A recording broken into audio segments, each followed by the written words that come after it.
وہ آدمی جس میں تنہائی میں اللہ کا ذکر کیا، اللہ کو یاد کرنے بیٹھ گیا، کوئی دیکھنے والا نہیں تھا، وہ تنہا تھا، حجرے میں تھا، اپنے بند کمرے میں تھا، اپنے رب کو یاد کیا۔ اللہ کی یاد کرتے کرتے اس کی آنکھوں سے آنسو ٹپکنے لگے، اس کی آنکھیں آنسوؤں کا خراج دینے لگی۔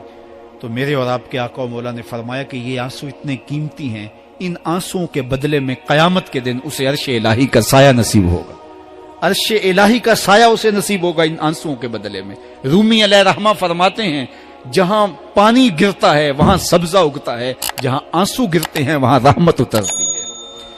تو اس لیے جو اللہ کی یاد میں رونے کا لطف ہے اور اللہ کی یاد میں آنسو بہانے کا اجر اور صلہ رکھا گیا ہے، یہ گناہوں کو دھو ڈالتا ہے، یہ اندر کی صفائی اور ستھرائی کا سبب اور ذریعہ ہے۔ میرے اور آپ کے آقا و مولا نے فرمایا راتوں کی تنہائیوں میں اٹھ کے قرآن پڑھا کرو اور قرآن پڑھتے ہوئے رویا کرو۔ پھر فرمایا فَإِلَّمْ تَبْكُوا فَتَبَاكُوا، اگر رونا نہ آئے تو رونے کی کوشش کیا کرو۔ حضرت داتا گنج بخش علی حجویری سے ایک مرید نے کہا حضرت اگر رونے کی کوشش کریں پھر بھی رونا نہ آئے، فرمایا پھر اپنے مقدر پہ رویا کرو۔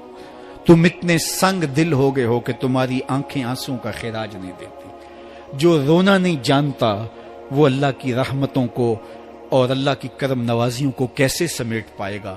بچہ روتا ہے تو ماں دودھ دیتی ہے، جب بندہ اللہ کی حضور الہاؤ زاری کرتا ہے، عجز کرتا ہے، انکساری کرتا ہے تو اللہ کی رحمتوں کو جوش آتا ہے اور اللہ تعالیٰ کی رحمتیں اس پہ برستی ہیں، اور اس کے نہ صرف گناہ معاف ہوتے ہیں بلکہ اللہ تعالیٰ اس کے گناہوں کو بدل کے نیکیوں میں تبدیل کر دیتا ہے۔ ایک فقیر تھا، ملنگ درویش، اللہ کا بندہ، اس کی عادت یہ تھی کہ اپنے ڈیرے پہ آنے والوں کو کھلاتا، ان کو پلاتا، ان کی ضروریات کا خیال رکھتا، لیکن کو مالی آسودگیاں نہیں تھی۔ ہوتا یہ تھا کہ بعض اوقات لوگ آتے تو ادھار لے کر کے وہ لوگوں کو کھلا دیتا۔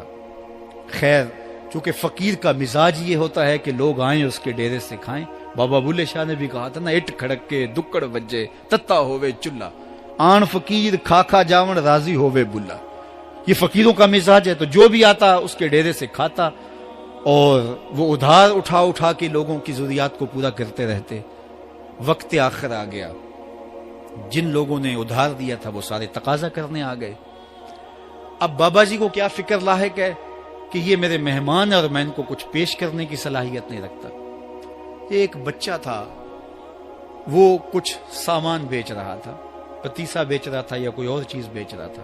اس نے گلی سے گزرتے ہوئے آواز لگائی، خادم کو کہا سے بلا کے لاؤ، کہا تم بیچ رہے ہو تو میرے مہمانوں کو کھلا دو۔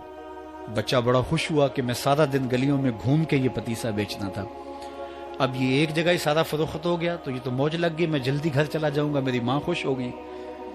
تو سارا ان مہمانوں کو کھلا دیا گیا اور اس کے بعد کہا بابا جی پیسے؟ کہا تم بیٹھ جاؤ، جب ان کو ملیں گے تو تجھے بھی مل جائیں گے۔ وہ بیٹھ گیا، 2 4 10 منٹ بیٹھا تو بچہ تھا، پھر کھڑا ہو گیا، بابا جی پیسے؟ کہا جب ان کو ملیں گے تو تجھے بھی مل جائیں گے۔ پھر آدھا گھنٹہ گزرا تو پھر اس نے کہا بابا جی پیسے؟ میری ماں میرا انتظار کر رہی ہے، ہمارے گھر کا چولہا اسی سے جلتا ہے، میں یہ پیسے لے کر جاؤں گا اور میری ماں کوئی ہنڈیا خریدے گی اور ہم شام کا گھر کا کوئی سلسلہ کریں گے۔ کہا بیٹا جب ان کو ملے گا تو تجھے بھی مل جائے گا۔ بچے نے رونا شروع کر دیا، یتیم بچہ تھا، اس کا سارا آسرا یہی تھا، اس نے رونا شروع کر دیا۔ جب بچہ رویا اللہ کی رحمت کو جوش آیا، کوئی مرید نذرانہ لے کے ان بزرگوں کے پاس آ گیا اور اشرفیوں کی بھری ہوئی تھیلی پیش کی۔ وہ اتنے پیسے تھے کہ اس بچے کو بھی دیے، جتنے لوگ آئے تھے سب کا قرض چکایا، کہا جاؤ گھروں کو۔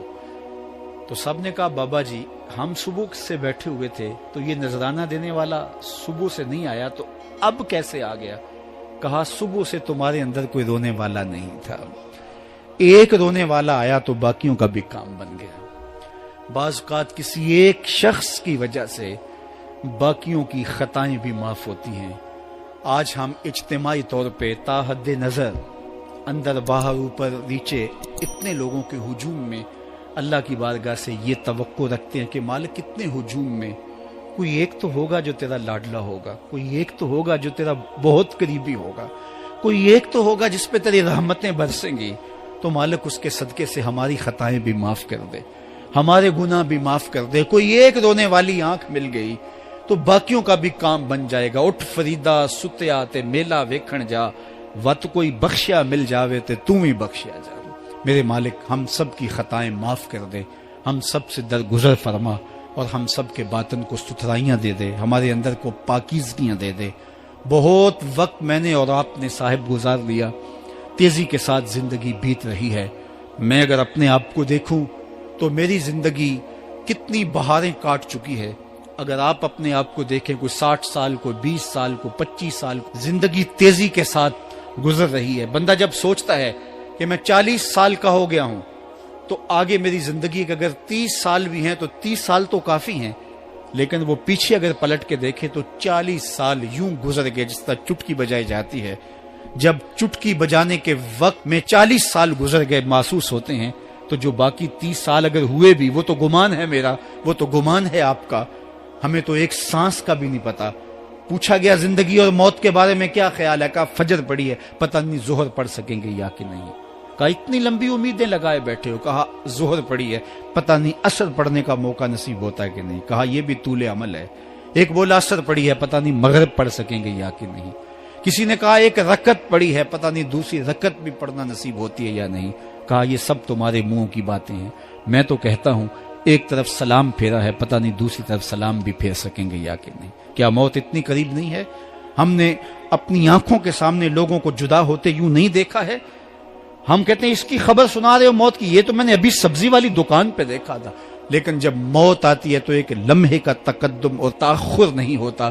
تو صاحب آئیے اپنی زندگی کو اللہ اور اس کے رسول کی راہوں پہ ڈالیں۔ آج وقت ہے، آج موقع ہے، آج توبہ کا دروازہ کھلا ہے، کل سب کچھ نہیں ہوگا۔ آج اس کی رحمتیں آواز دے رہی ہیں، آج وقت ہے، وقت پر کافی ہے ایک قطرہ بھی آب خوش ہنگام کا، جل گیا جب کھیت برسا می تو پھر کس کام کا۔ اب آئیے سنیے، اس کائنات کے اندر ہمیں وہ خواتین ملیں گی جو پردے کے پیچھے تھی، لیکن پردے کے سامنے ماں نہیں آئی، عبد القادر جیلانی آئے۔ ماں پردے کے پیچھے تھی، پردے کے سامنے فرید الدین گنج شکر آئے۔ ماں پردے کے پیچھے تھی، مہر و ماں نے بھی آنچل نہیں دیکھا، لیکن پردے کے سامنے کربلا میں حسین ابن علی آئے۔ تو یہ پردے کے سامنے آئے، وہ پردے کے پیچھے تھی۔ تو جب مائیں پردے کے پیچھے ہوں تو پھر بیٹے جو ہیں وہ پردے کے سامنے آ کے وہ نقش ثبت کرتے ہیں کہ جو لوگوں کے زندگی کے نقوش کو جو ہے وہ اجال دیتے ہیں اور تقدیر بدل دیتے ہیں۔ تو اس لیے ماؤں کی ذمہ داریاں گھر سنبھالنا ہے۔ جب مائیں گھر سنبھال لیتی ہیں تو بیٹے بحر و بر سنبھال